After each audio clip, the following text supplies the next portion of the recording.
మా చిన్నతనంలో పిల్లలు పడుకునేటప్పుడు వాళ్ళ తాత నానమ్మ లేకపోతే నాన్న అమ్మ కథలు చెప్పేవాళ్ళు. ఇప్పుడు ఆ సిస్టమే మారిపోయింది. కథలు చెప్పేవాళ్ళు లేకపోయేది. పిల్లలకి ఆ కథల ద్వారా లోక జ్ఞానం, తర్వాత ఎన్నో ప్రాపంచిక విషయాలు చెప్పేవాళ్ళు. పంచతంత్రం అని, తర్వాత గలివర్ ట్రావెల్స్ అని, అవి కాకుండా కొన్ని సొంత కథలు వాళ్ళ అనుభవ సారం అంతా నింపి కథలు చెప్పేవాళ్ళు. తాత నానమ్మ, అమ్మమ్మ, అలా నాన్న అమ్మ. ఇప్పుడు ఆ పద్ధతే పోయింది. పిల్లలకి లోక జ్ఞానం తెలియట్లేదు. చదువుతున్నారు, పుస్తకాలు ముందేసుకుని చదువుతున్నారు. బుకిష్ నాలెడ్జ్ బాగుంది కానీ ప్రాపంచిక విషయాలు లోక జ్ఞానం లేకపోతూ ఉంది. మీరు చూడండి, ఇదివరకు ఉన్న పిల్లల్లో ఉన్న స్మార్ట్నెస్ ఇప్పుడున్న పిల్లలు సెల్ ఫోను తర్వాత వీటి మీద ఎక్కువ.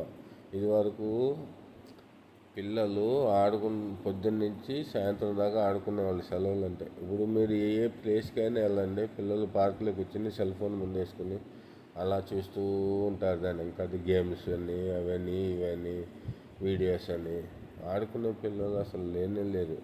మరీ చిన్న పిల్లలు అయితే ఆడుకుంటున్నారు కానీ ఒక వయసు 13-14 ఏళ్ళ పిల్లలు మీరు గ్రౌండ్లో పరిగెత్తని చూశారా? లేదు, అవన్నీ మర్చిపోయారు. ఇప్పుడు ఎక్కడైనా నలుగురు పిల్లలు కూర్చుంటే ఇదివరకు కబడ్డీ ఆడదామా, ఖోఖో ఆడదామా, సైకిల్ రేస్ పెట్టుకుందామా, ఇట్లా ఈత కొడదామా, ఇలాంటి ఆలోచనలు ఉండేవి. సరదాగా ఫిజికల్ ఎక్సర్సైజ్ బాగుండేది. దాంతో పిల్లలు బాగా బలంగా ఉండేవాళ్ళు. ఇప్పుడు అసలు ఇది గేమ్స్ అనే మాట మర్చిపోండి. అంతా సెల్ మీదే నడుస్తుంది. ప్రపంచం అంతా సెల్ ఫోనే.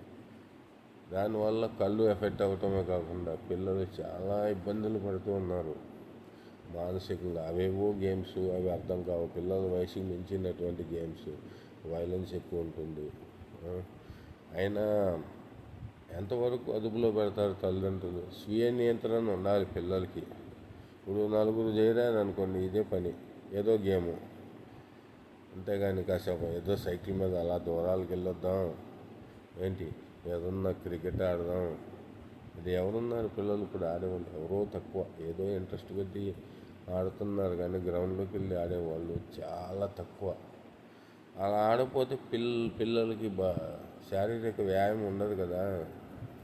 పిల్లలు బలంగా తయారవలేరు. ఎంతసేపు ఈ సెల్ ఫోన్లు ఈ ఆట వల్ల పిల్లలు వ్యాయామం తగ్గిపోతుంది.